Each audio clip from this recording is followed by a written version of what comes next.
There's a connection that feels like lightning, a touch that silences the world.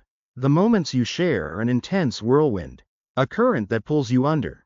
But then, the storm passes, the electricity fades, and in the quiet aftermath, a cold, unsettling silence takes its place. You look at the person next to you, and a question echoes in the space between you. Do they actually see me? Or did they just see a body to be used for a fleeting moment of pleasure? You can't shake the feeling that they desire your physical form but have no interest in the vast, complex world of your soul. This is a special kind of modern heartache, a symptom of a world that often mistakes intensity for intimacy. But the solution to this problem isn't new. It's ancient, forged in the fires of reason and self-respect by the great Stoic philosophers. The Stoics were masters of the human mind. They understood the powerful pull of desire, but they also knew its dangers. They warned us about the trap of confusing a fleeting pleasure with lasting virtue. For them, a relationship wasn't a simple transaction of passion, it was a partnership in the pursuit of a good life. So today, let's heed their warning. Let's uncover the 7 timeless Stoic red flags that reveal when a partner is driven by temporary lust, not the desire for a true and virtuous partnership. Think of these not just as signs, but as a diagnostic tool for your soul, a way to protect your inner peace in a world that often seeks to disturb it. Red flag 1. Their affection is conditional on pleasure. The first and most telling sign is that their affection is transactional. Watch them closely. Is their warmth, their kindness, their very engagement turned on and off like a switch? Are they attentive and loving only in the moments leading up to, or right after, physical intimacy? And then, when the demands of normal life return, do they become distant, irritable, or just absent? This is the classic hallmark of a connection based on utility. You're useful for the pleasure you provide. When that use isn't needed, you're put back on the shelf.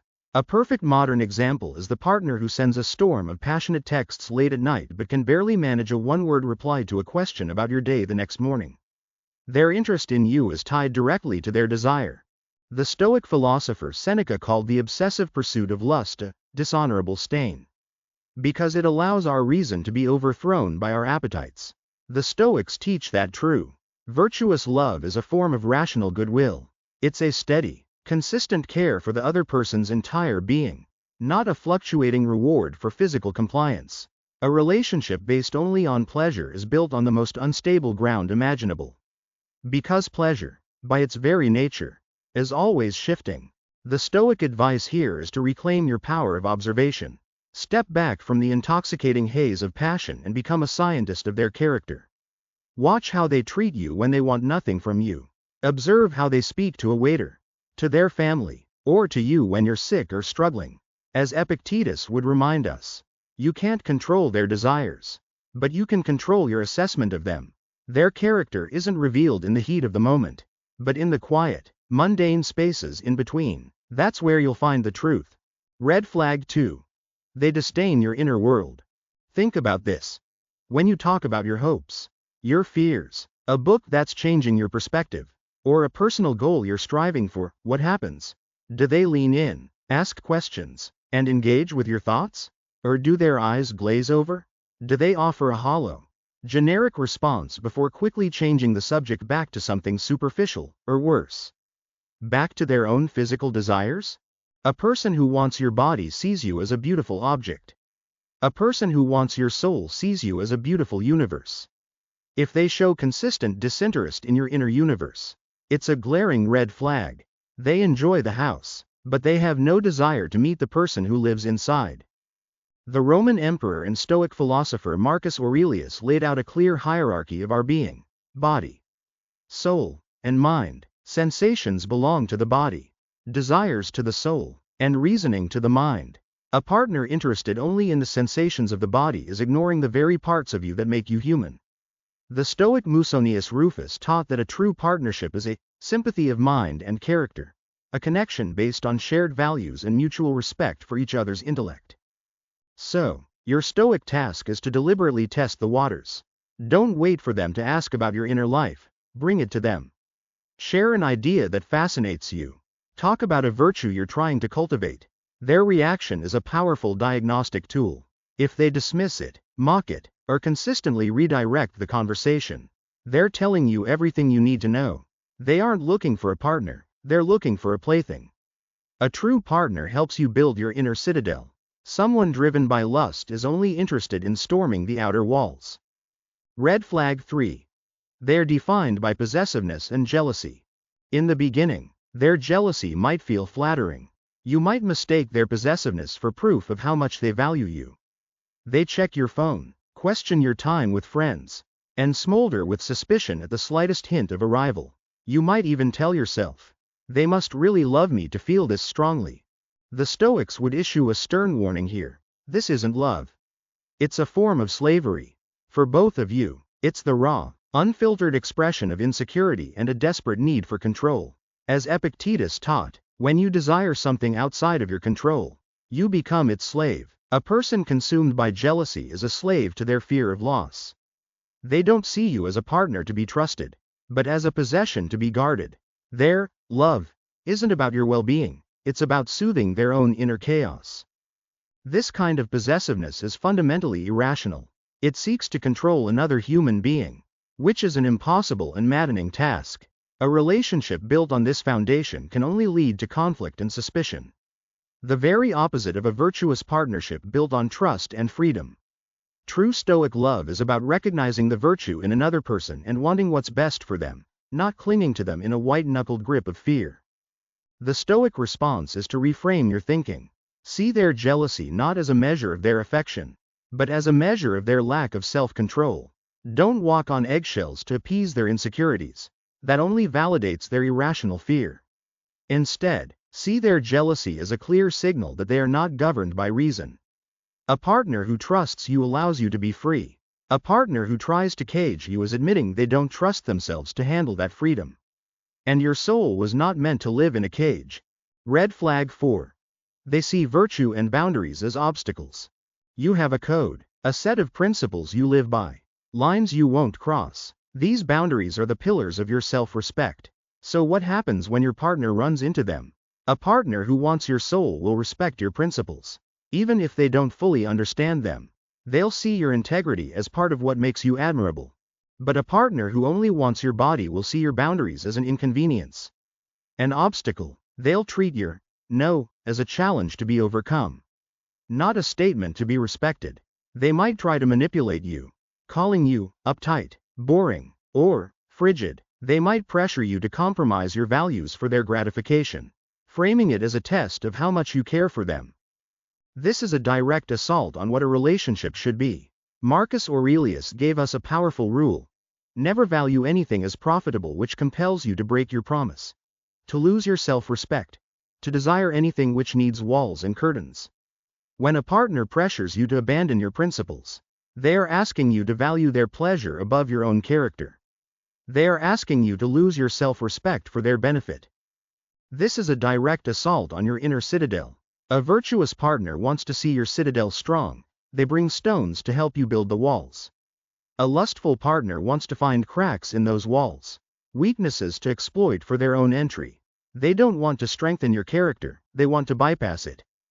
The Stoic action here is clear and non-negotiable. Hold the line. Your boundaries are not suggestions, they're the definition of who you are.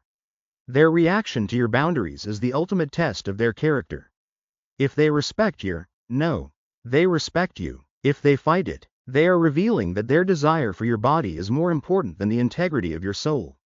Let their reaction be your answer. The price of their affection should never be your self-respect. Red flag 5. The relationship weakens your character. Take a moment for a ruthless self-assessment. Who were you before this relationship? And who are you now? Be honest. Are you stronger, calmer, more focused, and more disciplined? Or are you more anxious, exhausted, and less in control of your own life? A relationship based on lust is often a roller coaster of extreme highs and draining lows. The highs are addictive, but the lows of uncertainty and neglect drain your energy. You might find yourself neglecting your work, your health, or your personal projects because your mind is so occupied with deciphering their mixed signals that you have no space left for your own growth. This is a critical Stoic warning. Seneca taught that indulging in lust pulls us away from our higher goals, the cultivation of virtue. wisdom, and resilience. A true Stoic partnership is meant to be a union where both people encourage each other to become better. If your relationship consistently undermines your attempts at self-improvement, it is not a virtuous one. If it weakens your character, it is, by Stoic definition, a bad relationship, no matter how intense the physical connection feels. The actionable advice is to conduct a personal audit. As Marcus Aurelius famously said, waste no more time arguing about what a good man should be. B1. Is this relationship helping you become the person you want to be? Is it strengthening your wisdom, justice, courage, and self-control, or is it chipping away at them? Look at the evidence of your own life, your habits, your peace of mind, your progress on your goals. The truth is right there.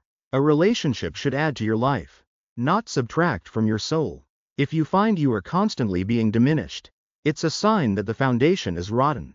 Red flag 6. Their words and actions are misaligned. They might say all the right things. They might whisper, "I love you," in the dark or text you about how much they miss you. Their words paint a beautiful picture of devotion.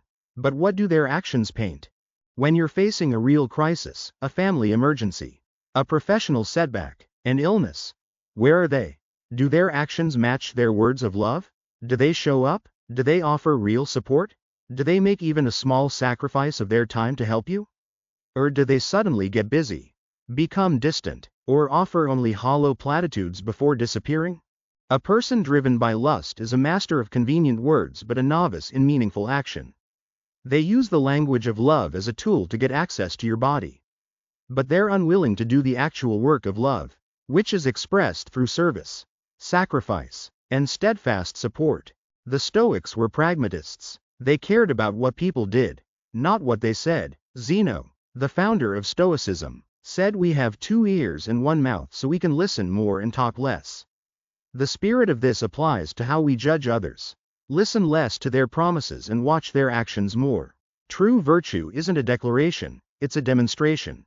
So your task is to become an impartial observer of the gap between their words and their deeds. In your mind, create a ledger. On one side, list the beautiful things they've said.